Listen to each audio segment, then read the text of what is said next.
கருப்பனின் அழகிய ராட்சசி. தன்னோட எதிரில் கர்ண கொடூரமா நின்ன கருப்பண்ணசாமியை பார்த்ததும் மதிவதனிக்கு வேர்த்து கொட்டுச்சு. அவள் அவனையே பார்த்துக்கிட்டு நிற்க திடீர்னு அந்த கருப்பண்ணசாமி மேல 2 கவர்ச்சியான பெண்கள் அவன் மேலேயே வந்து விழுந்தாங்க. அந்த காட்சியை அருவருப்போட பார்த்து முகத்து சுழிச்சா மதிவதனி. அதை கண்டவன் மேலும் அந்த பெண்களை அவனோட சேர்த்து இறுக அணைச்சு அவங்களுடைய இடுப்புல கையை வச்சு தடவினான். அதை பார்த்துற மதிவதனிக்கு எரிச்சல் பத்திக்கிட்டு வந்தது. அவ பார்க்க பார்க்க அதுல ஒரு பொண்ணை கட்டி பிடிச்சு அவளுடைய உதடுகளை சுவைக்கவும் அவளுக்கு வாந்தியே வர்ற மாதிரி இருந்தது. அருவருப்போட முகத்தை சுழிச்சவ மாறன் எங்க போய் தொலைஞ்சான்னு அந்த இடத்த விட்டு நகர்ந்து தேட ஆரம்பிச்சா. மாறன் அங்க ஆடுற கேபரே பெண்கள் கிட்ட கவர்ச்சியான நடனத்தை பார்த்துக்கிட்டே கண்ணாடி டம்ளர்ல சரக்க நிரப்பிக்கிட்டு அவங்க கூட சேர்ந்து ஆடிட்டு இருந்தான். அவனை நோக்கி ஓடினாள். மாறன், இங்க என்ன பண்றீங்க என்று கேட்டவளிடம், ஹேய் மதி, நீயும் போய் ஒரு பெக்கை எடுத்துட்டு வா, இது செம ஜாலியா இருக்கு பாரு என்றான். அதை பார்த்தவளுக்கு தலையில அடிச்சுக்கலாம் போல இருந்தது. நேரம் ஆக ஆக பாடல்கள் மிக சத்தமாக ஒலிக்கப்பட்டுச்சு. மாறனுடன் அங்கு நின்று சத்தமா பேசுறது மதிவதனிக்கு ரொம்ப கஷ்டமா இருந்தது. அதனால அங்கிருந்து மெதுவா விலகி வந்து அங்க போடப்பட்ட ஒரு நாற்காலியில உட்கார்ந்தா. அந்த கூட்டத்துல ரோஜா மதிவதனிய பார்த்துட்டா. நேரா கார்வேந்தன் கிட்ட ஓடி வந்தா. மாமா, நீங்க கவனிச்சிங்களா? அந்த உங்க சிறைச்சால பொண்ணு மதிவதனி இங்க வந்திருக்கா போல இருக்கு. அவளுக்கு எப்படி இந்த இடம் தெரியும்? அவளை யார் இங்க கூட்டிட்டு வந்திருப்பாங்க என்று சந்தேகமா கேட்டவர்கிட்ட, வேற யாரு, எல்லாம் உன்னோட இன்னொரு மாமன், உங்க குலக்குழந்தைதான் கூட்டிட்டு வந்திருக்கான் என்று பல்ல கடிச்சுப்படி சொன்னான். ஓ, மாறனா என்று அதிசயமா கேட்டவ, இருங்க நான் போய் அவன்கிட்டயே கேட்டுட்டு வந்துடுறேன் என்று சொல்லி கிளம்புன அவளுடைய கையை இறுகமா பிடிச்சான். வேணாம் வேணாம், மாறனுக்கு அவ யாருன்னு தெரியாது போல இருக்கு, அது அப்படியே இருக்கட்டும், நீ போய் எதையும் மாறன் கிட்ட சொல்லிடாத என்றான். அவனை கூர்மையா பார்த்த ரோஜா, சரிதான் மாமா என்றபடி அவன் பக்கத்திலே வந்து சாஞ்சி நின்னான். அத தூரத்துல இருந்து மாறன் பார்த்துக்கிட்டே தான் இருந்தான். இந்த அண்ணனுக்கு அறிவே இல்லையா? அதான் இவனுக்கு கல்யாணம் ஆயிடுச்சுல, அவளை கூட்டிட்டு வராம இன்னுமா இந்த ரோஜா கூட சுத்திட்டு இருக்கான் என்று ஆத்திரப்பட்டான். ரோஜாவையும் சேர்த்து முறைச்சான். எல்லாம் இவளை சொல்லணும், என் கூட இங்க வரமாட்டேன்னு சொன்னவன் தன் அண்ணன் கார்வேந்தன் கிட்ட மட்டும் எப்படி ஒட்டிட்டு நின்றுட்டு இருக்கா? அவனுக்கு கல்யாணம் ஆயிடுச்சுன்னு இவளுக்கு தெரிஞ்சும் இப்படி இவன் கூடயே பள்ளி மாதிரி ஓட்டிட்டு வராட்டி என்ன? பாவம், என்னோட அண்ணனோட மனைவிதான், கல்யாணம் பண்ணிட்டு வந்த அந்த பொண்ணு தான் இவளால ரொம்ப பாதிக்கப்படுவா அப்படின்னு நினைச்சான் மாறன். இந்த ரோஜாவுக்கு நல்ல ஒரு பாடத்தை சொல்லிக் கொடுக்கணும், ஏன் அருமை தெரியணும், எனக்கும் பொண்ணுக்கு கிடைப்பான்னு இவளுக்கு புரிய வைக்கணும் என்று நினைச்சவன் அந்த கூட்டத்துல மதிவதனிய தேடினான். மதிவதனி அங்கு போடப்பட்ட ஒரு நாற்காலியில உட்கார்ந்துட்டு வர்றவங்க போறவங்க எல்லாம் வேடிக்கை பார்த்துட்டு இருந்தா. அதை பார்த்தவன் கையில மது பாட்டில எடுத்துக்கிட்டு அங்க போனான். Hey Mathi, can you dance with me என்று தன் கைகளை நீட்டினான் மாறன். அதை கேட்டு திடுக்கிட்டா மதி. அங்க தன்னையே வெறிச்சப்படி நின்றுட்டு இருந்த அந்த கருப்பனை திரும்பி பார்த்தா. அவனோ போகாத போகாத என்றவாறு தலையசைச்சு முறைச்சு பார்க்க உடனே மாறனை பார்த்து புன்னகைத்தா மதிவதனி. வைநாட் என்றபடி தன் கைகளை நீட்டினான். அதை பிடிச்சுக்கிட்டு அங்க இருக்கிற பாடலுக்கு ஏற்ப 2 பேரும் நடனம் ஆடினாங்க. மதிவதனி மும்பையில படிச்சு வளர்ந்தவங்கிறனாலையும் அவளுக்கு நல்லாவே நாட்டிய பயிற்சி உண்டுங்கிறதுனாலையும் ஏற்கனவே அவ பப்பு பார்ட்டின்னு நிறைய இடங்களுக்கு போனதாலையும் நல்லாவே மாறனோட சேர்ந்து ஈடு கொடுத்து ஆடினான். மாறனுமே ஃபாரின் எல்லாம் போயிட்டு வந்ததுனால மதிவதனி கூட ஈடு கொடுத்து ஆட முடிஞ்சது. அதை அங்க இருப்பவங்க கண்டு ஆச்சரியப்பட்டு அவர்களை மேலும் ஊக்கப்படுத்தினாங்க. அவங்களோட பலரும் நடனமாட அந்த இடமே களை கட்டுச்சு. ஆடும்பொழுது மதிவதனியோட உடல்ல அங்கங்கு மாறனோட கைப்பட முதல்ல கூசி சங்கடப்பட்ட மதிவதனி பிறகு அந்த தொடுகைக்கு பழகிக்கிட்டா. இதையெல்லாம் அங்கிருந்து 2 இருஜோடி கண்கள் பொறாமையோட பார்த்துக்கிட்டே இருந்தது. ஒன்னு ரோஜா, இன்னொன்னு கார்வேந்தன். ரோஜாவிற்கோ தாம் பின்னால நாய் மாதிரி இத்தனை வருஷம் சுத்தினவன் இப்போ மதிவதனி வந்ததும் அவ பின்னாடி போயிட்டானே, தன்னை கண்டுக்கவே இல்லையேன்னு கோவப்பட்டா. தான்கிட்ட இல்லாத அழகு அவகிட்ட அப்படி என்ன இருக்கு? தான் குடும்பத்துல 2 ஆண்களுமே அவகிட்ட மயங்கி நிக்கிறாங்களே என்று வயிறு எரிஞ்சபடி அங்கிருந்த கார்வேந்தனை பார்த்தா. அப்போ அவனுமே மதிவதனையே பார்த்துக்கிட்டு தான் இருந்தான். அதை கண்டு எரிச்சலுற்ற ரோஜா அங்கிருந்து போய் பார்ல இருந்த பாட்டிலை எடுத்து டம்ளரை ஊத்தி நிறைய குடிக்க ஆரம்பிச்சா. கார்வேந்தனோட நிலைமையோ சொல்லவே வேண்டாம். விட்டா மதிவதனிய கடிச்சு கொதறிடுவான் போல இருந்தான். இதை அத்தனையும் வேடிக்கை பார்த்தபடி ஒரு ஓரத்தில் நின்றுட்டு இருந்தான் விஷ்ணு. அவனுக்கு கார்வேந்தனை பத்தி ரொம்ப நல்லா தெரியும். தனக்கு சொந்தமான பொருளை தொட்டாலே ஆத்திரப்படுவான். இப்போ தன்னோட மனைவிய தன் தம்பி தொட்டுட்டு ஆடிட்டு நிக்கிறான்ங்கிறத தெரிஞ்சா இவன் என்ன செய்ய போறானோ என்று யோசிச்சான் விஷ்ணு. கொஞ்ச நேரம் கழிச்சு மூச்சு வாங்க அங்கிருந்த நாற்காலியில வந்து உட்கார்ந்தா மதிவதனி. ஆனா இன்னுமே மாறன் மற்ற பெண்களோட ஆடிக்கிட்டு இருந்தான். அதை ரசிச்சபடி அமர்ந்திருந்த மதிவதனி கிட்ட வந்தவன் அவகிட்ட கையை நீட்டி, என் கூட ஆட வருவியா என்று கேட்டான் கருப்பன். அவனை நிமிர்ந்து பார்த்தவ அதிர்ந்து போனான். கருப்பான மேகக்கூட்டத்துக்கு நடுவுல மின்னல் கீற்று போல அழகான பல்வரிசை தெரிய தனக்கு எதிரில் கருப்பன் நின்றுட்டு இருந்தான். அவனை ஒரு வினாடி கூர்மையா பார்த்தவ பிறகு முகத்தை திருப்பினியபடி, ஐ எம் நாட் இன்ட்ரெஸ்டட் என்று கூறினாள். அந்த வினாடி தான் எங்கே இருக்கோங்கிறத கூட அவன் மறந்து போனான் கார்வேந்தன். ஹே, என்னடி சொன்ன என்று அவளுடைய கைகளை அழுந்த பிடிச்சுக்கிட்டு அவளை தரன்னு இழுத்துட்டு போய் அங்கிருக்கிற ஒரு அறையில உள்ள விட்டு கதவை சாத்தினான். அவன் அப்படி செஞ்சதும் மிரண்டு போய் மதிவதனி கத்துவதற்கு வாய் திறந்தா. அதே வினாடி அவளுடைய உதடுகளை தன் உதடுகளால அழுத்தமா மூடினான் அந்த கருப்பு ராட்சசன். அந்த திடீர் தாக்குதலை எதிர்பார்க்காதவ அதிர்ச்சியோட அவனை தள்ளிவிட பார்த்தா. ஆனா முடியல. எஃகு போன்ற அவன் உடலை தன்னால் அசைக்க கூட முடியல. அவன் தன் உடலை அவளோட இறுக்கி பிடிச்சான் கருப்பன். மதிவதனியை விட 2 அடி உயரமானவன் அந்த கருப்பன். அதனால அவள் உதடுகளை அவன் பெருமளவு குனிஞ்சுதான் முத்தமிட வேண்டியிருந்தது. ஆனா யார் முன்னாடியும் தலை வணங்காத கருப்பன் முத்தமிட மட்டும் குனிஞ்சிடுவானா என்ன? அவ இடுப்புல கைய வச்சு அவளை தன் உயரத்துக்கு தூக்கி வச்சு முத்தம் விட்டுட்டு இருந்தான். அவள் கால்கள் அந்தரத்துல தொங்க அவளுக்கு இந்த கருப்பன் இடையில விட்டுட்டா தொப்புன தரையில தான் விழ வேண்டி வருமேன்னு பயந்தபடி நின்னான். இப்படி அவளை ரொம்ப நேரம் தூக்கி வச்சுட்டு அவளுடைய உதடுகளை சுவைச்சவன் பிறகு அவளை மெதுவா கீழே இறக்கி விட்டு அவ தரையில நல்லா ஊன்றி நிற்கும் வர அவளுடைய இடுப்புல கைய வச்சு தடவிக்கிட்டு இருந்தான். மதுவதனி தரையில நின்னதும் இன்னும் அவனுடைய கை வெற்றியடையில தான் தடவிட்டு இருக்கிறத பார்த்தவ அவனுடைய கையை தட்டி விட்டபடி கொஞ்சம் தள்ளி நின்று அவன் சுவைச்ச உதடுகளை அருவருப்போடு பலமா தேய்ச்சி விட்டா. கொஞ்ச நேரத்துக்கு முன்னாடி இதே மாதிரிதான் வேறொரு பொண்ணோட இதழ்களை சுவைச்சிட்டு இருந்தான். இப்போ அதே உதடுகளால தன்னையும் சுவைத்துட்டு இருக்கான் என்று அசிங்கமா நினைச்சபடி வே என்றாள். வாந்தி எடுக்கிறது மாதிரி முகத்தை வச்சுக்கிட்டு, என்னோட உதடுகளை இனி ஆசிட் ஊற்றி தான் கழுவணும் என்றாள் வெடுக்கென்று. அதை கேட்டு அவன் கண்கள் பலபலத்தது.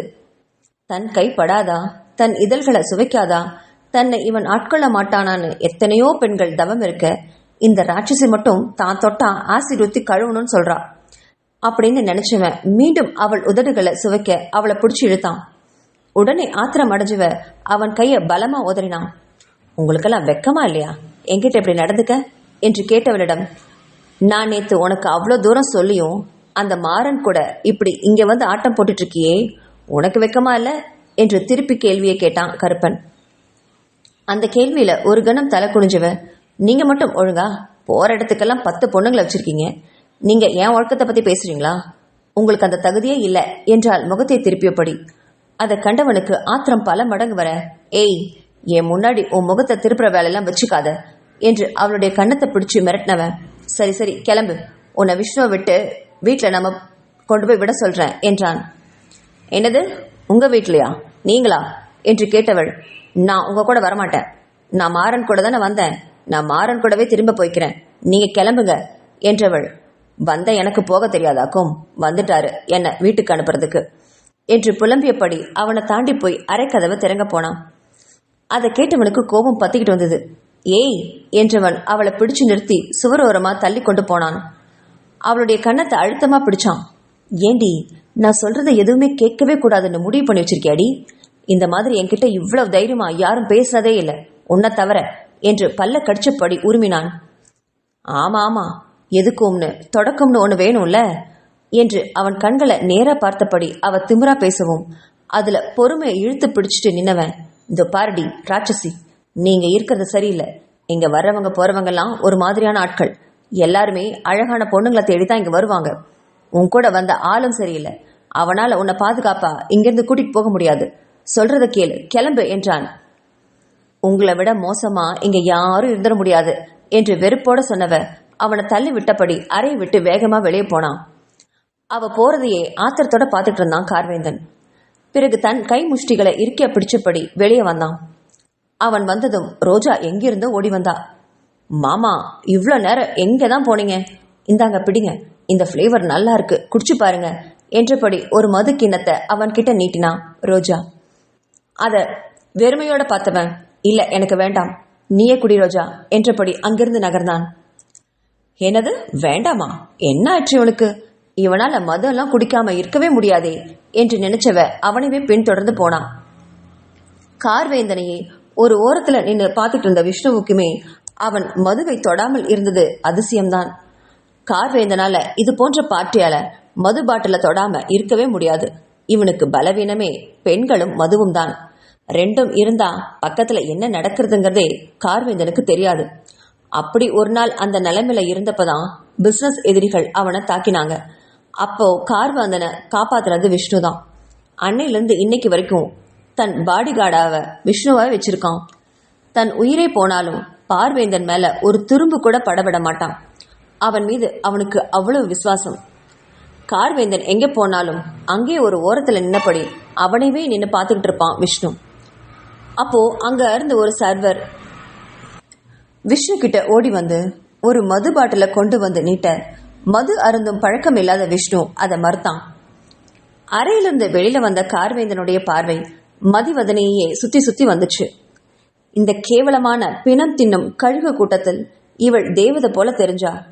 இரவு நெருங்க நெருங்க அங்கிருந்த அத்தனை ஆண்களின் பார்வையும் எந்த பொண்ணு இன்னைக்கு தனக்கு இரையாக போகிறாளோ அப்படிங்கிற எண்ணத்தோடையே சுத்தி சுத்தி வந்துச்சு. அங்க இருந்த மற்ற பெண்களும் தொடையும் மார்பும் தெரிய கவர்ச்சி உடைய அணிஞ்சுக்கிட்டு இன்று இரவு தனக்கு கிடைக்கப் போகும் பணக்கார முதலையிடம் இருந்து எவ்வளவு பணம் பறிக்கலாம் என்ற எண்ணத்துடனேயே நடனமாடிக்கொண்டிருந்தாங்க. இது எதுவுமே தெரியாத மதிவதனி அங்க இருக்கிற சில ஓவியங்களையும் கலைப்பொருட்களையும் ரசிச்சபடி நின்றிருந்தா. நேரம் ஆக ஆக பல ஆண்களின் கண்களில் மதிவதனி பட்டா. அந்த கூட்டத்திலேயே அழகான புடவையை கட்டிட்டு உடலை முழுவதும் மறைச்சுக்கிட்டு நின்னவளை ஆர்வத்தோட பல கண்கள் பார்த்துச்சு. இதையெல்லாம் கார்வேந்தன் கவனிச்சுக்கிட்டு தான் இருந்தான். அப்போதுமே எப்போதும் தமேல வந்து விழுந்த பெண்களை ஆத்திரத்தோட தள்ளிவிட்டான். அதுல அதிர்ந்து போய் நின்ன பெண்களிடம் கையில் இருந்த பணத்தை தூக்கி வீசினான். டோன்ட் டச் மீ என்றவன் மதிவதனி இருக்கும் இடம் நோக்கி முன்னேறினான்.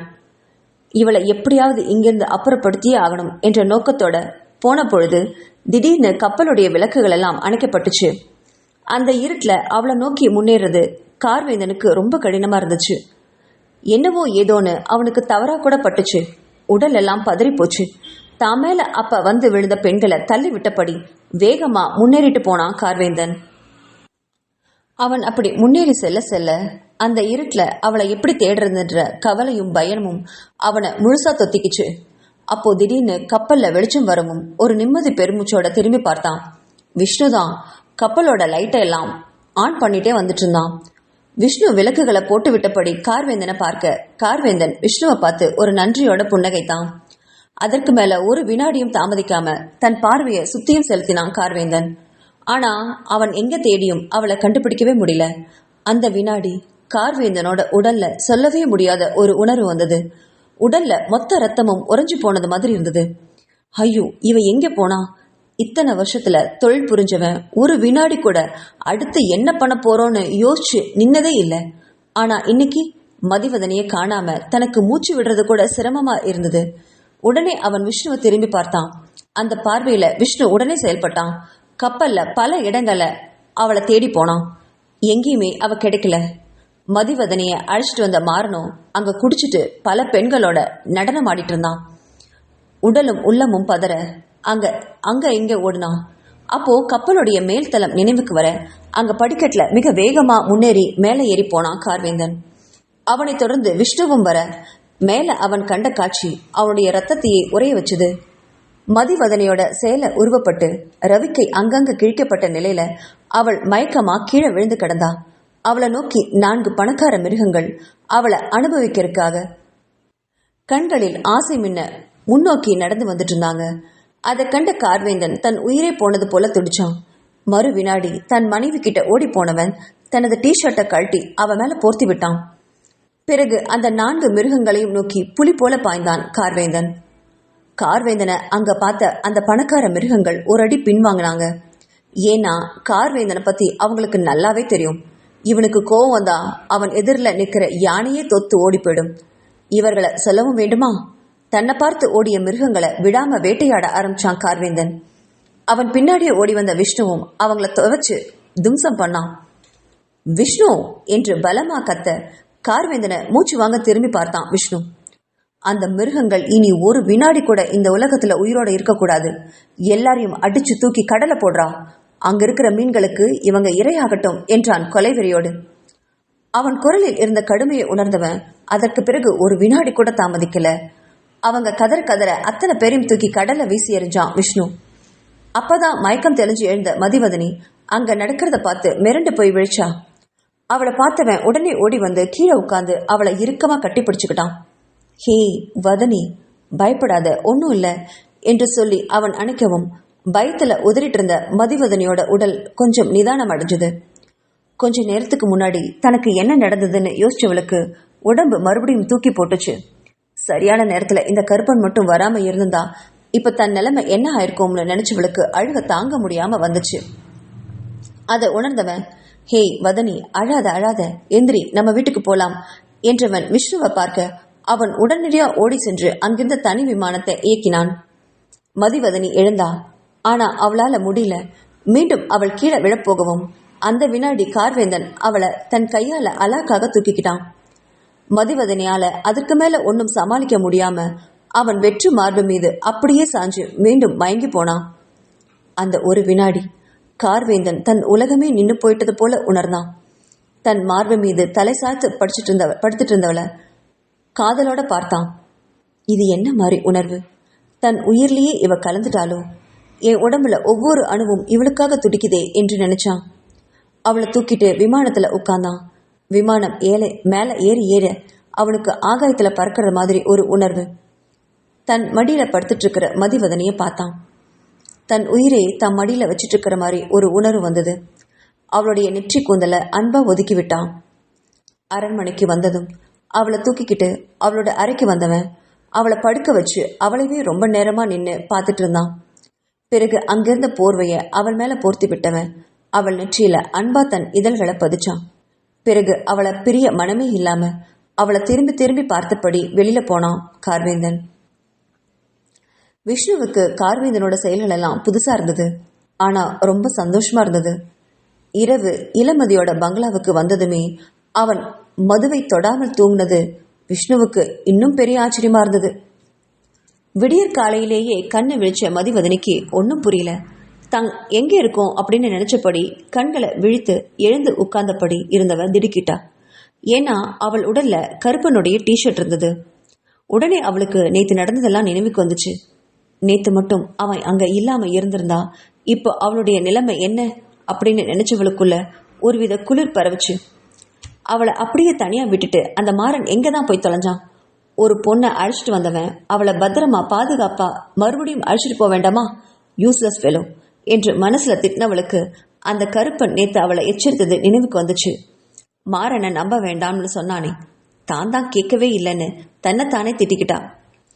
பிறகு எழுந்து குளிக்க போனா. அப்ப எழுந்து நிக்க முடியாம அவ கால்கள் எல்லாம் நடுங்க. உடனே ரொம்ப வெகுவா சமாளிச்சபடி குளிக்க போனவ சிம்பிளா ஒரு சுடிதாரை அணிஞ்சுக்கிட்டு சோஃபாவில் வந்து உட்கார்ந்தா. அப்போ ஊமை பாட்டி எடுத்து வச்சிருந்த சிற்றுண்டிய டைனிங் டேபிள்ல வந்து உட்கார்ந்து சாப்பிட்டவ மறுபடியும் சோஃபாவில் வந்து உட்கார அங்க அவளுக்காக 2 கதை புத்தகங்கள் புதுசா மேல இருந்தது. அதை எடுத்து ஆச்சரியமா பார்த்தா. பிறகு சுற்றியும் பார்த்தா. அங்க ஏதோ ஒரு கேமரா வழியாக கருப்பன் தன்னையே பார்த்துட்டு இருக்கிற மாதிரி ஒரு உள்ளுணர்வு வர சிவந்த முகத்தை மறைச்சபடி அந்த புத்தகத்தை தான் முகத்துக்கு நேரா வச்சு படிக்க ஆரம்பிச்சா. கேமரா வழியாக தன் அறையில இருந்து பார்த்தவனுக்கு உதட்டுல அவனையும் அறியாம ஒரு சின்ன புன்னகை வந்துட்டு போச்சு. பிறகு எழுந்து குளிச்சுட்டு உடைய மாத்திட்டு அலுவலகத்திற்கு கிளம்பினான் கார்வேந்தன். கார்ல போகும்போது விஷ்ணுவை பார்த்து, அந்த 4 பேர் குடும்பமும் போலீஸ் கேஸ்னு போகாம பார்த்துக்கோ என்ன என்றான். அவன் சொல்வது புரிஞ்ச விஷ்ணு, ஓகே பாஸ், நான் அதை பார்த்துக்கிறேன் என்று முடிச்சு விட்டான். வீட்டில் சோஃபாவில் வந்து உட்கார்ந்தபடி புத்தகத்தில் மூழ்கினவ பக்கத்தில் ஹலோ சாரி மதி என்ற குரலில் தூக்கி வாரி போட்டுக்கிட்டு நிமிர்ந்து பார்த்தா. அங்கே மாறன் தான் மன்னிப்பு கேட்குற முகபாவனையில் நின்றுட்டு இருந்தான். அவனை கண்டு எரிச்சல் அடைஞ்சவ, ப்ளீஸ் மாறன், நீங்கள் கிளம்புங்க, எனக்கு மனசு சரியில்லை, நம்ம அப்புறமா பேசலாம் என்றபடி மறுபடியும் புத்தகத்தை கையில் எடுத்தா. அதை பார்த்தவன் அவளுடைய புத்தகத்தை பிடுங்கி தூர வீசினான். அதை கண்டு கோபம் அடைஞ்ச மதிவதனி, மாறன் என்ன இதெல்லாம் என்று கோபமா கேட்டவகிட்ட, சாரி சாரி சாரி மதி என்றவன் மறுபடியும் புத்தகத்தை எடுத்து அவள் கையில கொண்டு வந்து கொடுத்தான். ப்ளீஸ் மதி, நீயும் என்கிட்ட பேசாம அவாய்ட் பண்ணாத, என்னால அந்த தனிமையை தாங்கவே முடியல என்றான் அழுகை குரலில். அவளும் தனிமையில் வாடுபவளானே, அவளுக்கும் தனிமையின் வேதனை புரிந்தது. சரி சரி சொல்லுங்க மாறன் என்று சொன்னவள் உட்காருங்கள் என்றாள். உடனே தனக்கு எதிர்ப்புறம் இருந்த சோஃபாவில் உட்கார்ந்த மாறன், மதி என்னை மன்னிச்சிடு, நேத்து உன்னை அங்க சரியா கவனிச்சிக்காம விட்டுட்டேன். காலையில ரோஜா தான் சொன்னான், அவ தான் உன்னை இங்க கூட்டிட்டு வந்திருக்காளாம். சாரி, அவளுக்கு நான் கோடி நன்றி சொன்னேன் தெரியுமா. சாரி மதி ப்ளீஸ் என்றவனை புரியாம பார்த்தா. ஓ, நேத்து தனக்கு என்ன நடந்ததுன்னு கருப்பன் யார்கிட்டையும் சொல்லல போல இருக்கு. பரவாயில்ல, அந்த அளவுக்கு அவனுக்கு மூளை இருக்கே, அந்த வரைக்கும் சந்தோஷம்தான் என்று நினைச்சவள், சரி சரி பரவாயில்ல விடுங்க மாறன் என்றாள். அதுக்கப்புறம் கொஞ்ச நேரம் மதிவதனி கிட்ட பேசிட்டு போனான் மாறன். அலுவலகத்திற்கு வந்ததும் எப்பவும் போல தன் மொபைலை எடுத்து மதிவதனியை பார்த்தவன் அங்க மாறன் கூட அவ பேசிட்டு இருந்ததை பார்த்து கடுப்பானான். ராட்சசி, இவெல்லாம் திருந்தவே மாட்டா போல இருக்கு என்று எரிச்சலா நினைச்சான். இருக்கட்டும், இவளை வச்சுக்கிறேன் ஒரு நாளைக்கு என்று மனசுல கருவினான். இளமதி பங்களால அவளுடைய அறையில குறுக்கும் நெடுக்குமா எதையும் யோசிச்சபடி நடந்துட்டு இருந்தா. இளமதிக்கு எப்பவுமே தான் நினைச்சது நடத்தியே ஆகணுங்கிற எண்ணம் கொண்டவள்.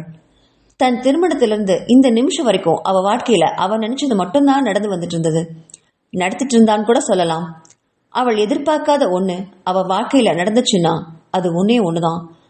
அது அவளுடைய செல்ல மகள் வான்மதி. அவள் விஷயத்துல அவ கணக்கு போட்டது எதுவுமே நடக்கல. இளமதி பருவ வயது வந்ததும் தன் அப்பா முகில்வேந்தன் அவளுக்கு பொருத்தமான மாப்பிளையை தேடினாரு. தன் மகளை பிரிய மனமே இல்லாதவர் தன் தங்கை செல்வமதிக்கு பார்த்தது மாதிரியே வீட்டோட மாப்பிளையா தேடினாரு. ஆனா இளமதிக்கு வீட்டோட தன் கணவர் மாப்பிளையா இருக்கிறது சுத்தமா பிடிக்கல. தன் கணவருக்குன்னு குட்டி சாம்ராஜ்யமே இருக்கணும்னு நினைச்சா. அவள் நினைச்சது மாதிரியே தங்கள் தீவுக்கு பக்கத்திலேயே ஒரு தீவுல அருட்செல்வம் அப்படிங்கிறவரு தாய் தந்தை உடன் பிறந்தவர்கள் யாரும் இல்லாம தனியா வாழ்ந்துட்டு இருப்பத கேள்விப்பட்டு தன் அப்பா கிட்ட இத பத்தி பேசினான். தன் மகளுடைய விருப்பத்தை புரிஞ்சுக்கிட்டவரு அருட்செல்வத்திற்கே தன் மகளை திருமணம் பண்ணி அனுப்பி வச்சாரு. அப்படி கல்யாணமான அதே நாள்ல தான் தன்னோட அம்மா மறுபடியும் கருவுற்று இருப்பதை அறிஞ்ச அதிர்ச்சி ஆனா. தன் தாய் தந்தையோட பாசம் இத்தனை வருஷங்களும் தனக்கு மட்டும்தான் சொந்தமா இருந்தது. இத்தனை வருஷம் கழிச்சு அந்த அன்பும் பாசமும் பிரிஞ்சு போய் தன்னோட தம்பிக்கும் போக போகுதுன்னு நினைச்சவளுக்கு மனசு ரொம்ப கஷ்டமா இருந்தது. பொறாம வந்துச்சு. அதனால தனக்கு குழந்தை இல்லாத காரணத்தை சொல்லி தன் அம்மா அப்பா கிட்ட இருந்து கார்வேந்தனை பிறந்தப்பவே பிரிச்சுட்டா. தன் தம்பி பிறந்தப்போ அவளுக்கு அவன் மீது பாசம் இருந்தாலும் சுயநலமே அங்க அதிகமா இருந்தது. கார்வேந்தன் பிறந்தப்போ அவன் கையில இருந்த மச்சத்தை அவள் பார்த்துட்டா. அந்த மச்சம் தன் தாத்தாவுக்கு இருந்த மாதிரியே இருந்தது. அந்த வினாடி சொல்லவே முடியாத அதிர்ச்சி அவளுக்கு வந்தது. அப்படின்னா இந்த சாம்ராஜ்யத்தை ஆள போறவன் தன் தம்பியா? நோ நெவர், ஒருபோதும் அது நடக்கவே கூடாதுன்னு அன்னைக்கே முடிவு பண்ணா இளமதி. அவளுடைய எண்ணப்படியே தான் கருவுற்ற போதும் கார்வேந்தனை தத்தெடுத்துக்கிட்டா. பிறகு அவளுக்குன்னு ஒரு பெண் குழந்தை பிறந்து கணவன் இறந்து போகவும் தனியா நின்று எல்லாத்தையும் சமாளிச்சா. அப்போ ஒண்ணு மட்டும்தான் இளமதியோட மனசுல தெளிவா இருந்தது. கார்வேந்தனை புகழ்பெற்ற தொழிலதிபரா மாத்தணும். அவனை யாருக்கும் விட்டு கொடுக்காம தன் மகள் வான்மதிய அவனுக்கு கல்யாணம் பண்ணி வச்சு பிறந்த வீட்டு சொத்து புகுந்த வீட்டு சொத்து எல்லாமே தன் மகள் வான்மதிக்கு கார்வேந்தன் மூலம் வரணும்னு இது மட்டும்தான் அவளுடைய குறிக்கோளாவே இருந்தது.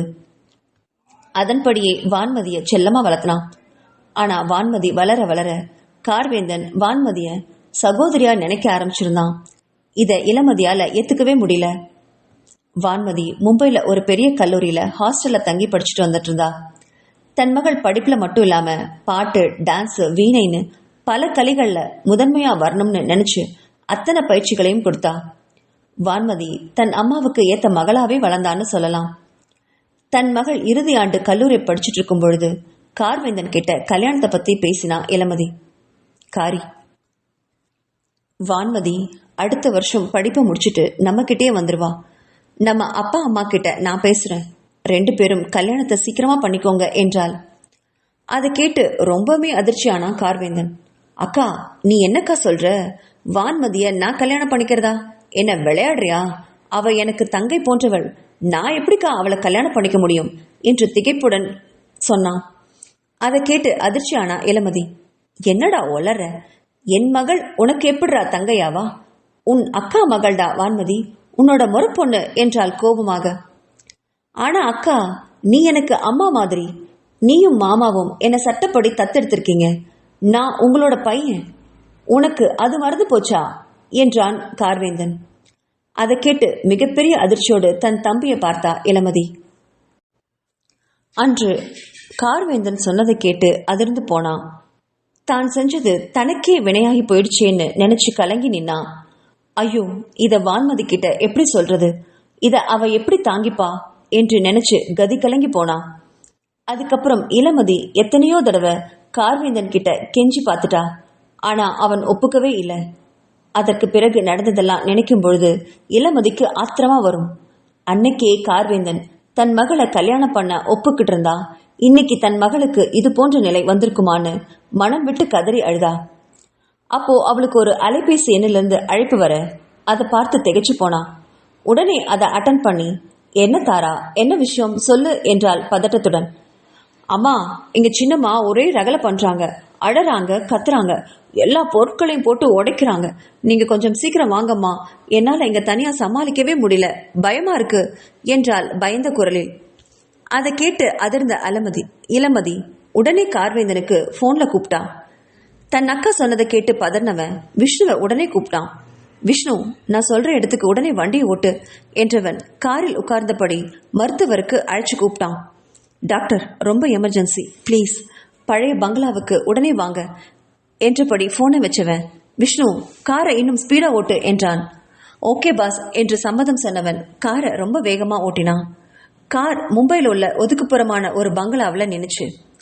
கார்ல இருந்து இறங்கின விஷ்ணு திகைச்சிட்டான். ஏன்னா பங்களாவில இருந்து ஒரு பொண்ணுடைய அலறல் சத்தம் காதை கிழிச்சது. கார்ல இருந்து இறங்கின கார்வேந்தன் பங்களாவுக்குள்ள ஓடினான். அவன் கார் வர்றதுக்கு முன்னாமே அங்க இளமதியோட கார் நின்றுட்டு இருந்தது. அதையே பார்த்தபடி விஷ்ணுவும் உள்ள போனான். அங்க விஷ்ணு பார்த்த காட்சியில அப்படியே உறைஞ்சு போய் ஒரு வினாடி நின்னான். அங்க ஒரு அழகான இளம் பெண் ஒரு நைட்டிய போட்டுக்கிட்டு தலைவிரி கோலத்தோட நின்று கத்திக்கிட்டு இருந்தா. கையில கிடைச்ச பொருட்களை எல்லாம் தரையில போட்டு உடச்சிக்கிட்டு இருந்தா. அவளை தங்களுடைய கட்டுப்பாட்டுக்குள்ள கொண்டு வர முயற்சி பண்ணிட்டு இருந்தாங்க இளமதியும் கார்வேந்தனும். இவற்றையெல்லாம் பார்த்தபடி ஒரு சுவரோரமா நின்னுட்டு தன் தலையில வளர்ந்த ரத்தத்தை தொடச்சுக்கிட்டு இருந்தா அந்த வேலைக்கார பொண்ணு. விஷ்ணு இதையெல்லாம் பார்த்தபடி இப்ப தான் என்ன பண்றதுன்னு குழப்பத்தோட நின்றுட்டு இருந்தான். அப்போ அவனை நோக்கி பறந்து வந்த ஒரு ஃப்ளவர் வாஷ கண்ணொடிக்கும் நேரத்துல கேட்ச் பிடிச்சான் விஷ்ணு. அதை வீசுறவ அந்த கத்திக்கிட்டு இருக்கிற அந்த பொண்ணுதான். அவளை கூர்மையா பார்த்தான் விஷ்ணு. பொண்ணு ரொம்ப லட்சணமா இருந்தா. கொஞ்சம் பார்க்கறதுக்கு இளமதி மாதிரி ஒரு ஜாடையில இருந்தது. ஒருவேளை இளமதியின் மகள் வான்மதியாக இருக்குமோ என்று நினைச்ச மறு வினாடி அவனுக்கு தூக்கி வாரி போட்டுச்சு. இல்ல, அப்படியெல்லாம் இருக்க வாய்ப்பே இல்லை. வான்மதி ஃபாரினுக்கு படிக்க போயிருக்கிறதா அல்லவா கார்வேந்தன் சொன்னான் என்று நினைச்சிட்டு இருக்கும் போதே அங்க ஒரு மருத்துவர் வரவும், விஷ்ணு இங்க வா, இவளை பிடி என்று கத்தினான் கார்வேந்தன். உடனே ஓடி வந்து அந்த பொண்ணோட 2 கைகளையும் அழுத்தமா பிடிச்சான். உடனே அந்த பொண்ணு விஷ்ணுவோட கைகளை பிடிச்சு நறுக்குன்னு கடிச்சு வச்சா. ராஸ்கல், என்னையாடா தொடர, கொன்றுவேன் போடா என்று அவனை பிடிச்சு தள்ளிவிட்டா. விஷ்ணு அவள் கடிச்சதுல அலறவும் அதை பார்த்த கார்வேந்தன் வேற வழி இல்லாம அந்த பெண்ணை பலார்னு அடிச்சான். அதை கண்டு இளமதி கோவம் வந்து கார்வேந்தனை ஓங்கி பலார்னு அடிச்சா. அக்கா என்று அவன் அதிர்ச்சியோடு இளமதியை பார்த்துக்கிட்டு நிக்க, கார்வேந்தன் கிட்ட அடி வாங்கின அந்த இளம் பொண்ணு தன் கன்னத்தை கையில தாங்கினபடி மயக்கம் போட்டு கீழே விழ பார்த்தா. மத்ததை மறந்து விஷ்ணு ஓடிப்போய் அந்த பொண்ணை கையில ஏந்திக்கிட்டு அங்கிருந்த சோஃபாவில் போய் படுக்க வச்சான். என்ன மன்னிச்சிருக்காரி என்று இளமதி அழுகையோட சொல்லவும் அவளை அன்பா கட்டிக்கிட்ட கார்வேந்தன், விடுக்கா பரவாயில்ல என்றவன் டாக்டர் கிட்ட ஓடி வந்தான். அங்கு அவளை பரிசோதிச்ச மருத்துவர், ஏதோ இவங்களுக்கு ரொம்ப பெரிய அதிர்ச்சி தர மாதிரி ஏதோ விஷயம் நடந்திருக்கணும். அதனாலதான் இவ்வளவு கொடூரமா இவங்க ரியாக்ட் பண்ணிருக்காங்க என்றவர் அங்கிருந்த வேலைக்கார பொண்ணு தாராவை கூப்பிட்டு அவ தலையில மருந்து போட்டு கட்டு போட்டுக்கிட்டே என்ன நடந்துச்சிங்க என்று விசாரிச்சாரு. அவ அழுதுகிட்டே நடந்த விஷயத்த சொன்னான். எப்பவும் போலதாம்மா, சின்னம்மாவுக்கு மாத்திரையை கொடுத்துட்டு ஹாலில் டிவி பார்த்துட்டு உட்காந்துருந்தேன். அப்போ டிவி சீரியல்ல ஏதோ ஒரு பொண்ணை யாரோ 2 பேரு பலாத்காரம் செய்யற மாதிரி சீன் வந்துச்சு. நான் தான் சின்னம்மாவுக்கு மருந்து கொடுத்துட்டேனே, தூங்கிருப்பாங்கன்னு நினைச்சு அவங்க எந்திரிக்க மாட்டாங்கன்னு நினைச்சு தைரியமா டிவி சத்தத்தை அதிகமா வச்சுட்டேன். ஆனா அவங்களுக்கு தூக்கம் வரல போல இருக்கு. என் பின்னாடியே நின்று டிவியவே வெறிச்சு பார்த்துட்டு இருந்தாங்க. எனக்கு அது தெரியவே இல்லை. ஆனா அதுக்கப்புறம் என்று அழுதபடி நிறுத்தவும் அதுக்கப்புறம் என்ன நடந்திருக்கும்னு மருத்துவருக்கு நல்லா புரிஞ்சுது. ஏண்டி, உனக்கு அறிவே இல்லையா? உனக்கு எவ்வளவு தடவை சொல்லிருக்கேன், இந்த மாதிரி சீன் வந்தா அதை இந்த வீட்டில் போடாதேன்னு என்று இளமதி காட்டுக்கத்தலாக கத்திட்டு இருந்தா. விடுக்கா, நடந்தது நடந்து போச்சு, இனி அதை பத்தி பேசி என்ன பிரயோஜனம் என்று கேட்ட கார்வேந்தனிடம், எல்லாம் உன்னை சொல்லணும்டா. நான் வேண்டாம் வேண்டான்னு சொல்லியும் கேட்காம இவளுக்கு பொழுது போகணும்னு சொல்லி ஒரு டிவியை வாங்கி வச்ச பாரு, அதான் இவ இப்படி ஆடுறா.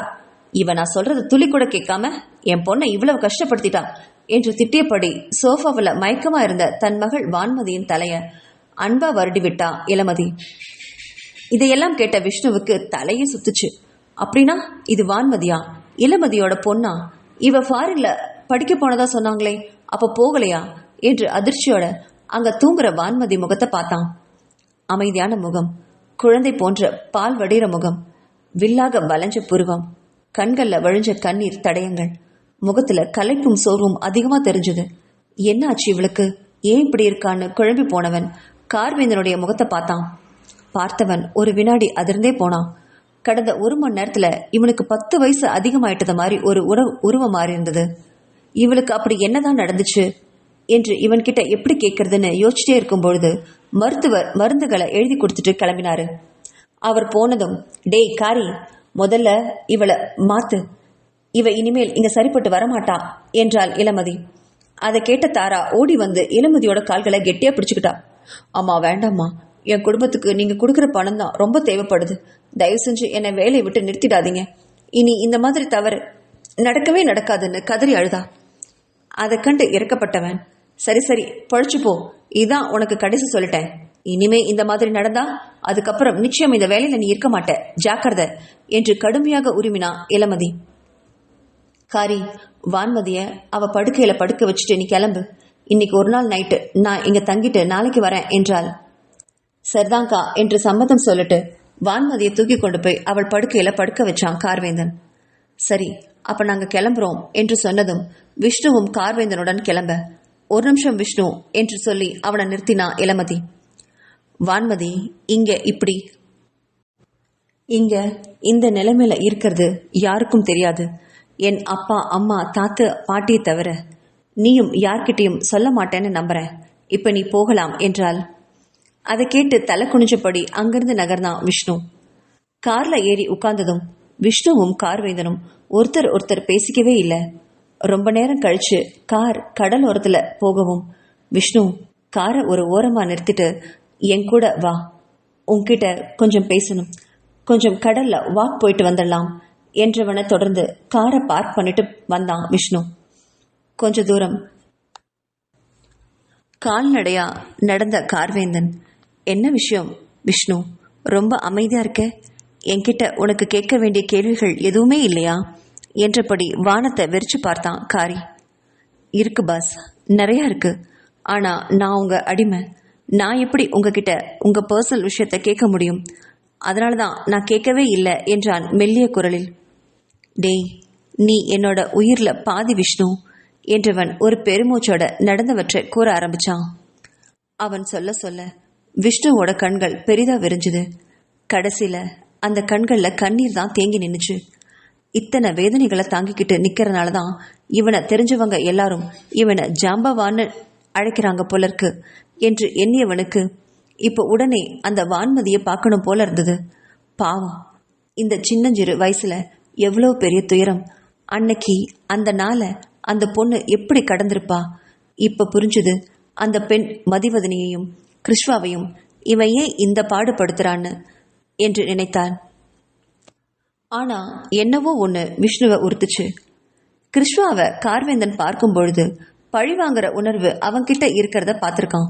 ஆனா மதிவதனிய இவன் பார்க்கும்போது இவன் பார்வையில பழி வாங்கறதையும் தாண்டி காதல் இருக்கிறது மாதிரி விஷ்ணுவுக்கு தோணுச்சு.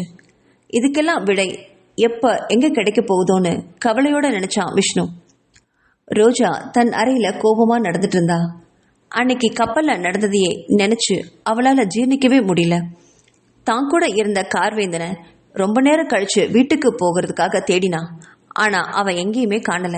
சரி, இனி நாமே விமானத்தை இயக்க சொல்லி வீட்டுக்கு கிளம்பிடலான்னு நினைச்சவ கப்பலோட மேல் தளத்துக்கு வந்தா.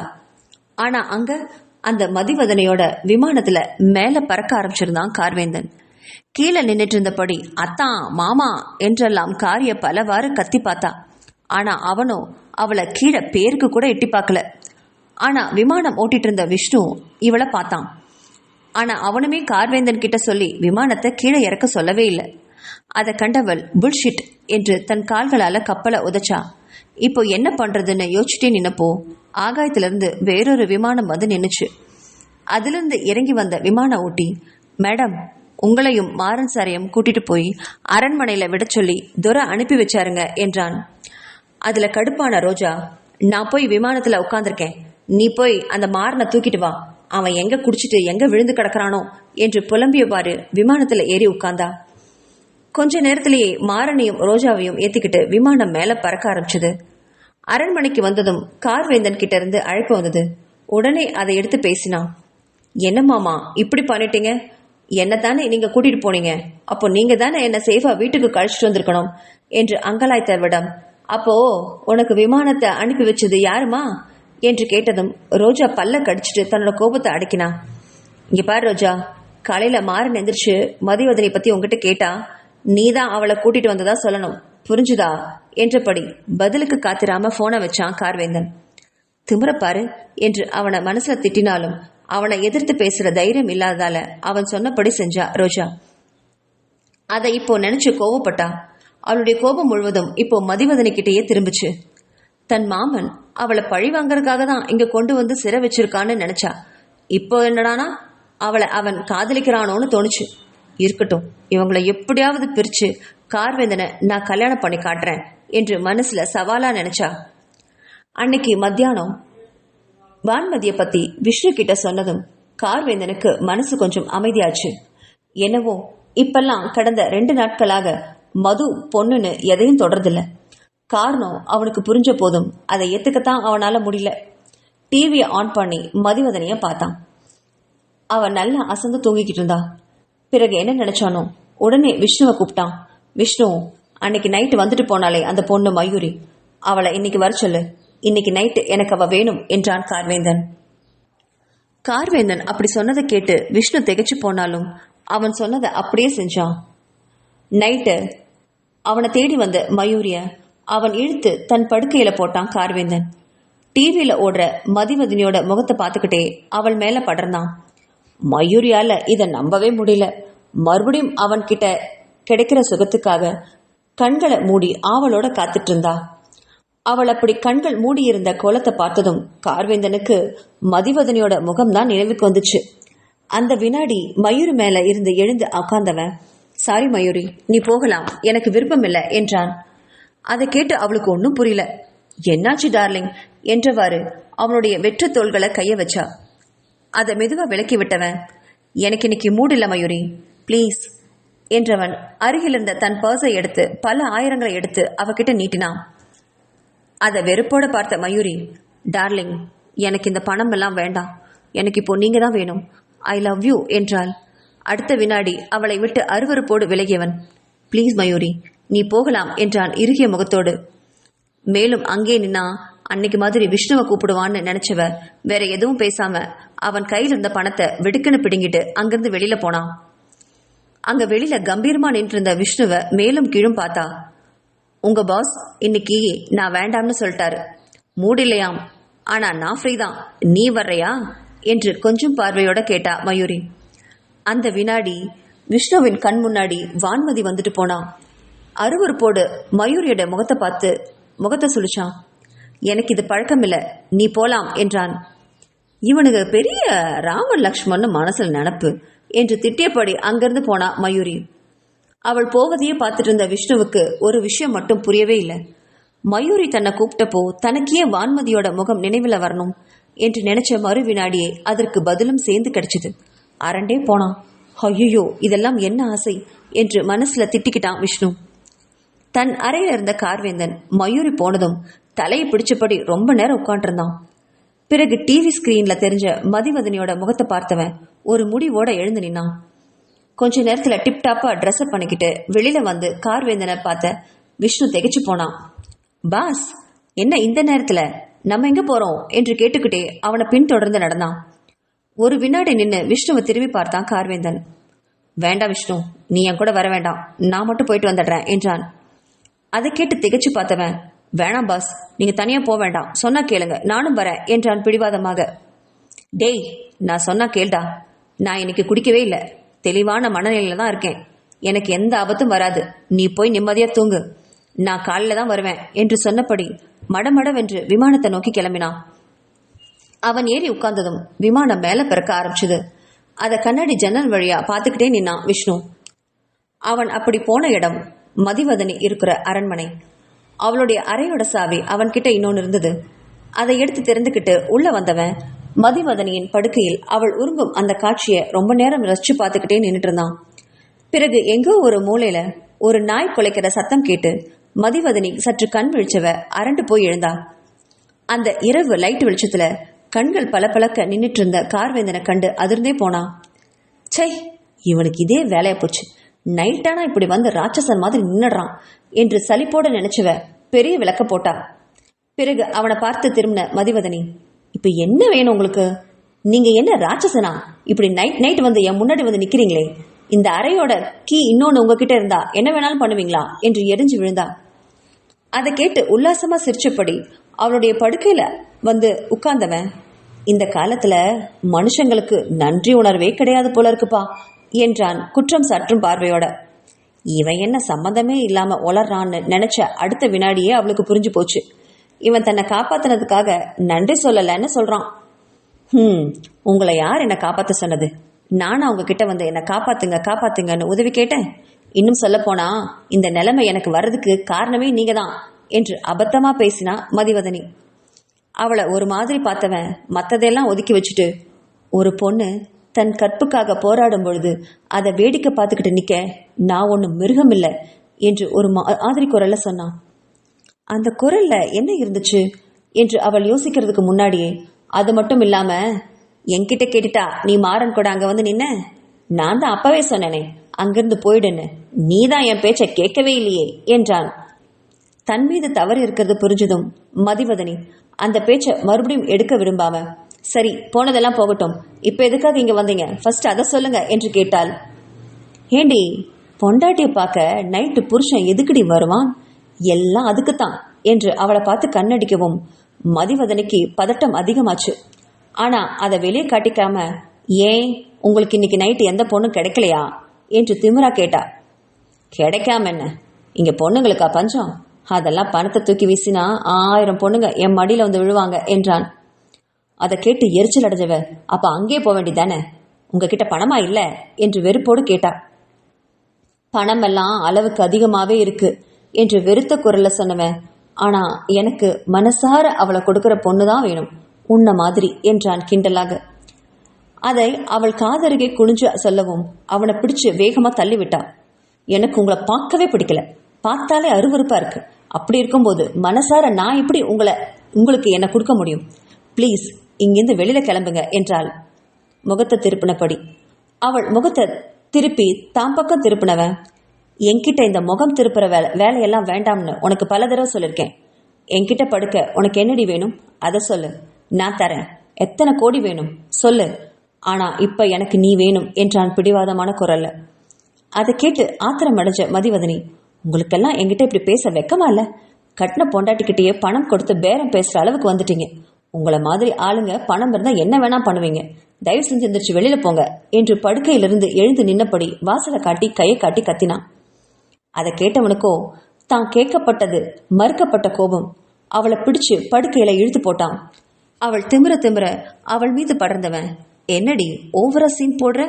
நீ இப்போ என்னோட சிறை கைதி தெரியுமா? நான் நினைச்சா இப்போ உன்னை என்ன வேணாலும் பண்ண முடியும். நானும் போனா போகுதுன்னு உன்கிட்ட கெஞ்சிட்டு இருந்தா நீ ஓவரா பேசுற என்று அவளுடைய புடவையை பிடிச்சு கலட்டி தூக்கி வீசினான். பிறகு அவளுடைய ரவிக்கையில கை வைக்கவும் பதறிப்போனா மதிவதனி.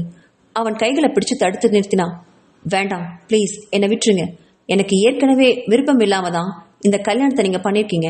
இப்போ இதையும் எனக்கு விருப்பமே இல்லாம நீங்க செஞ்சீங்கன்னா உங்க மேல எனக்கு முழு வெறுப்பு மட்டும்தான் வரும். தயவு செஞ்சு புரிஞ்சுக்கோங்க என்று கெஞ்சினாள்.